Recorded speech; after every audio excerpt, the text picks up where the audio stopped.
Hey, welcome, all my right thinkers. Thanks for tuning in to check out your boy, Big Farm. Thinking right out here in the lab, doing what I do in the wee hours in the morning for you. I got a good lesson for you today. If you're into drugs, okay, let's talk. Right is in 25 Rules to Live By. Storytelling, story with a message. The message of the story for life. Another life lessons. I give life lessons. You tune in to receive them. I hope they're working out for you. I got a good one for you today. Let's rock. Right Thinker's mission, and I'm on it, is to enlighten, inspire, educate, and motivate you, the individual, to a higher spiritual level of enlightenment, aka getting to know yourself a little bit better. Right Thinker's way of life through mental and spiritual discipline daily will help and guide you to obtain your goal of reaching spiritual enlightenment, aka know thyself. My mission is to get you to do that. You, as a right thinker, yours is to learn it and do just that. I got you. If you pay attention and follow instructions, you'll be fine. Let's go. But the question I asked you, the answer you had to have for yourself. My goal is to help you with that. A person who knows not and knows not that they know not is foolish. Disregard them. Don't be them.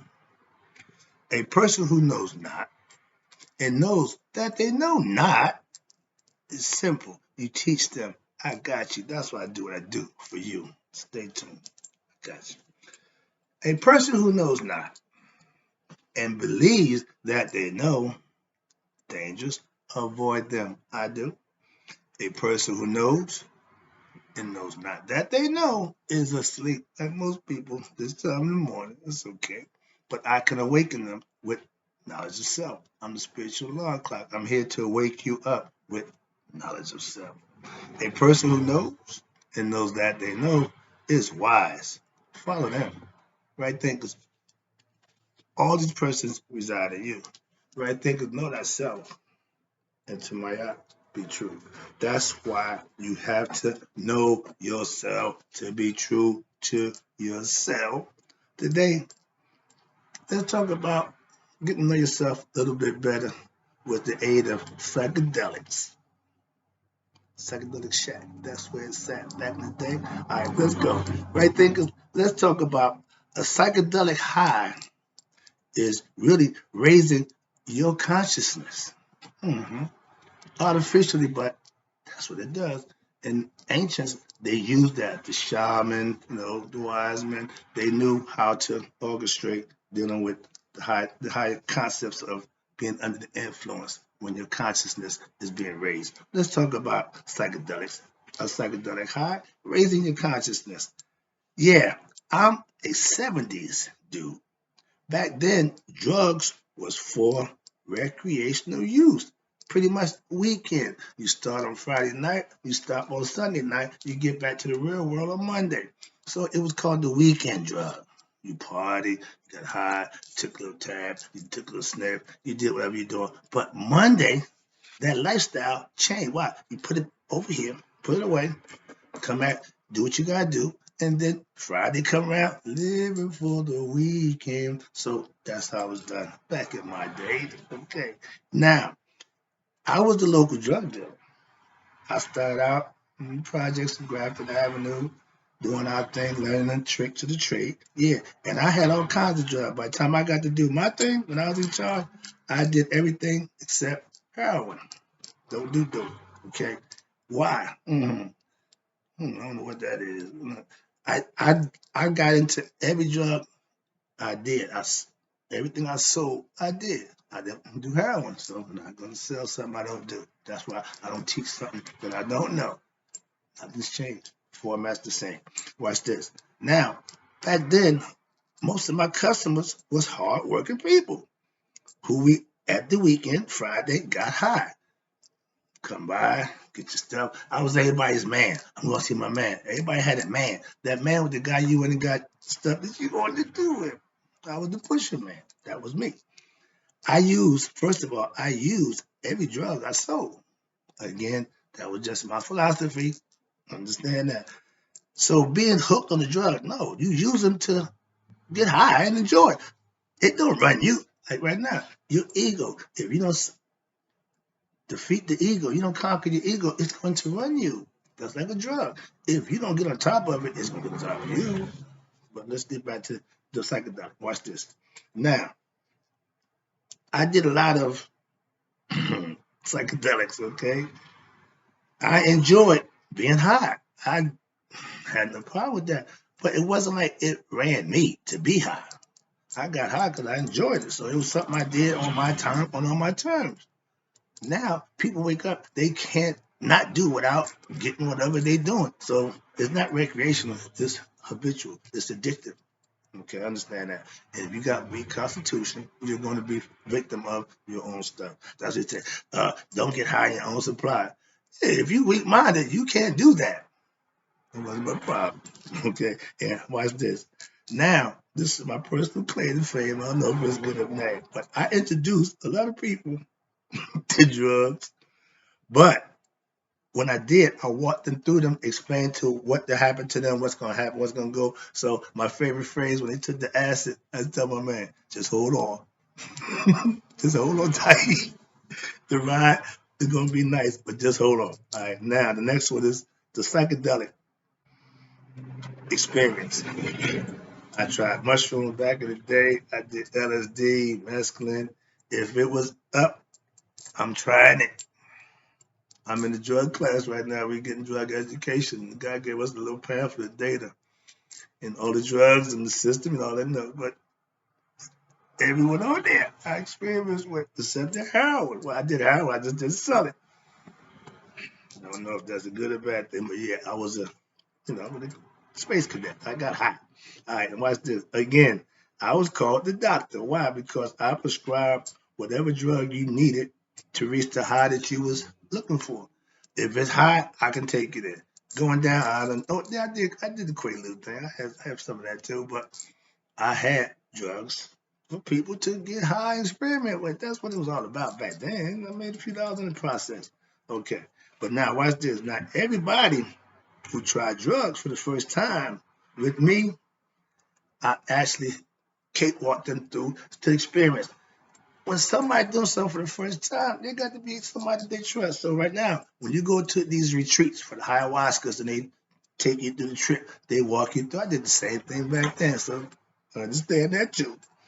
Now, I sold drugs in the clubs, as a bar back in the day. I was the acid, mescaline, speed, all psychedelic drugs. That when you party, it's okay. You got music going, everybody jamming, yeah. But a lot of people don't understand when the music start playing, you still high. That's the psychedelic part. It's still racing. You're still on the trip. The trip lasts anywhere from 8 to 14 hours, depending. A 12-hour day, put it that way. I would take a tab of acid my senior year, 8 o'clock. I know from that point on, I'm going to be at some point. So it's a trip, different mindset. Okay, here we go. Tripping was part of my lifestyle. I like having my brain sped up. That was just my thing. They called me a space cadet, but it didn't take me out of my normal function and my normal flow. I'd be tripping, you never know. So that's the whole point.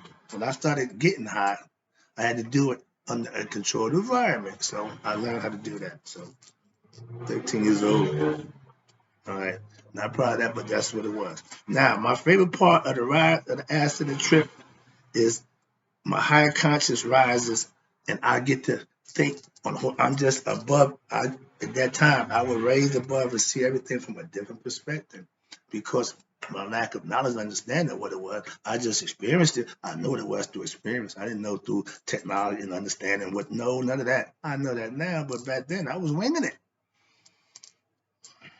Back in 1975, watch this. Now, I'm not proud of this, but this is just the truth. I'm a truth teller, so I'm gonna tell you. I got high every day over LSD, my senior year of high school. It's a blur. Some things I remember, I don't know if it really happened but yeah, my whole senior year. Okay, but understand that.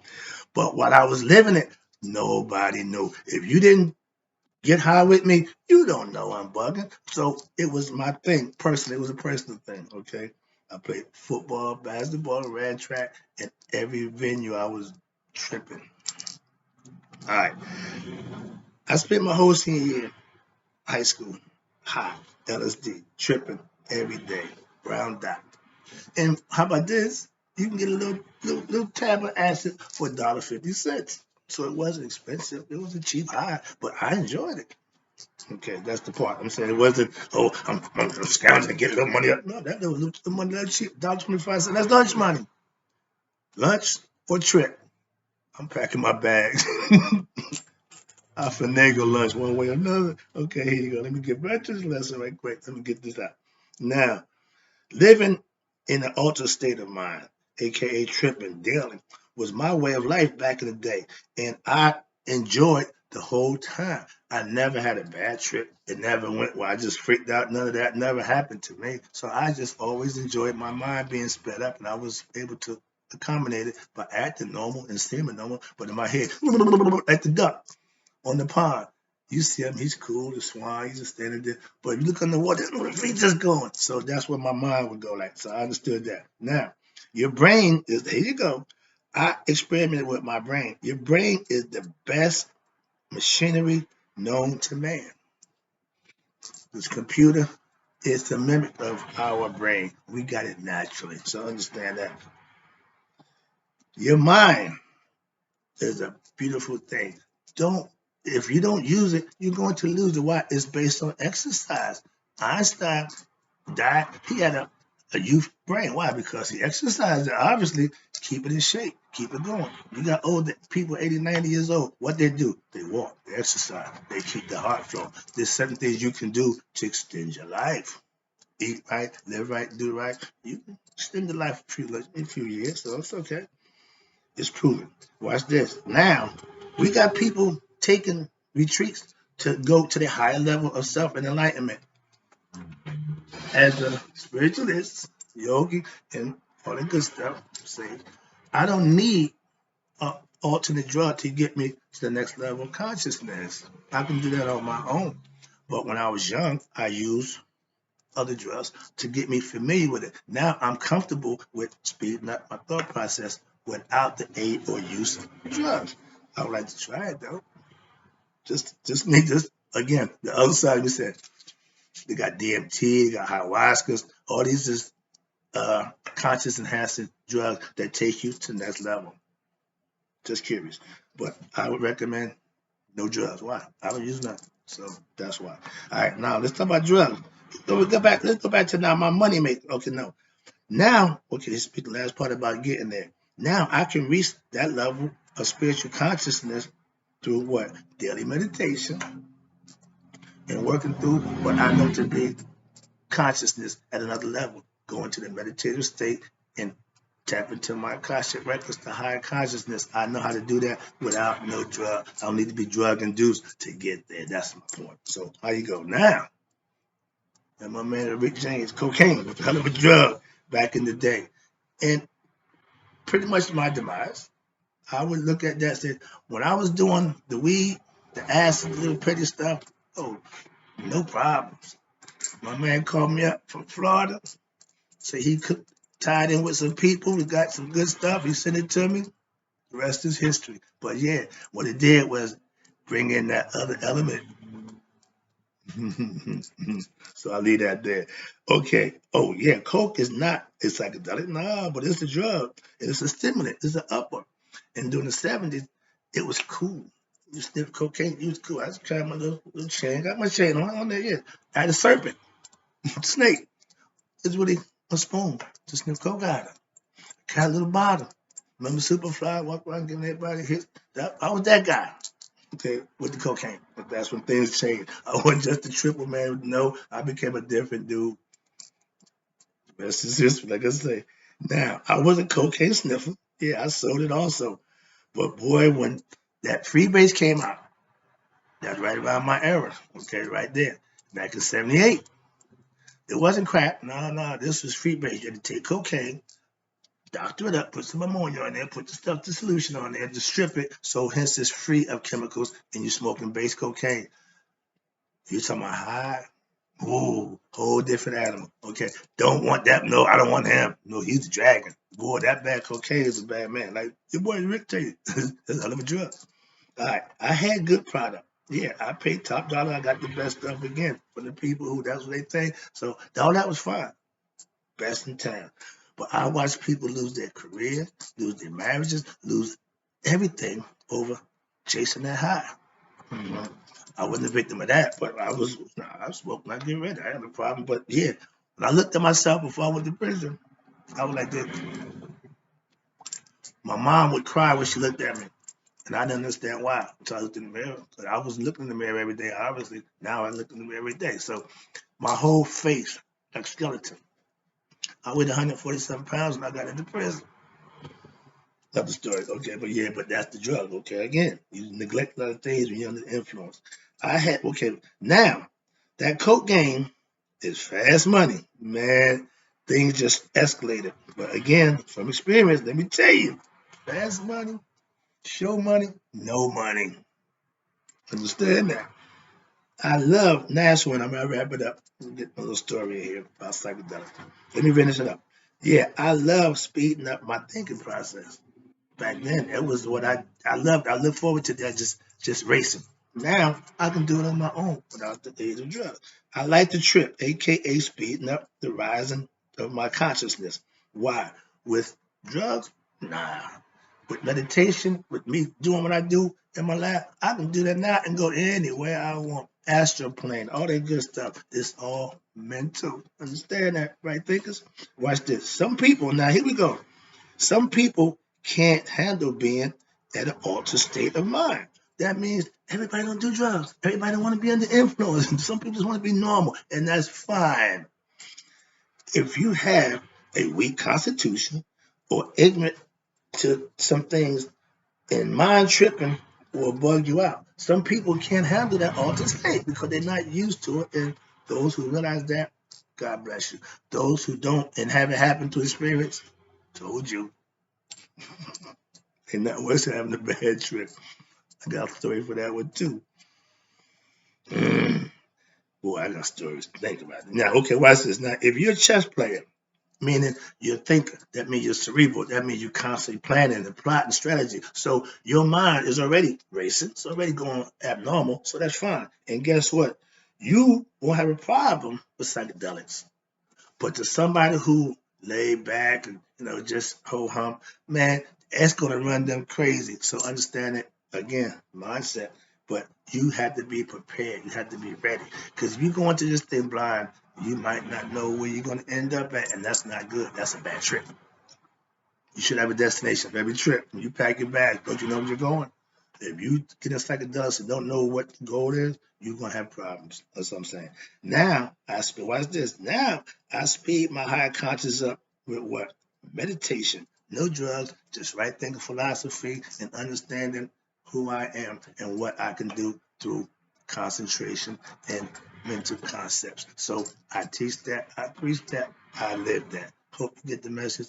Hope you can use it. I appreciate it. I'll be back. No deal.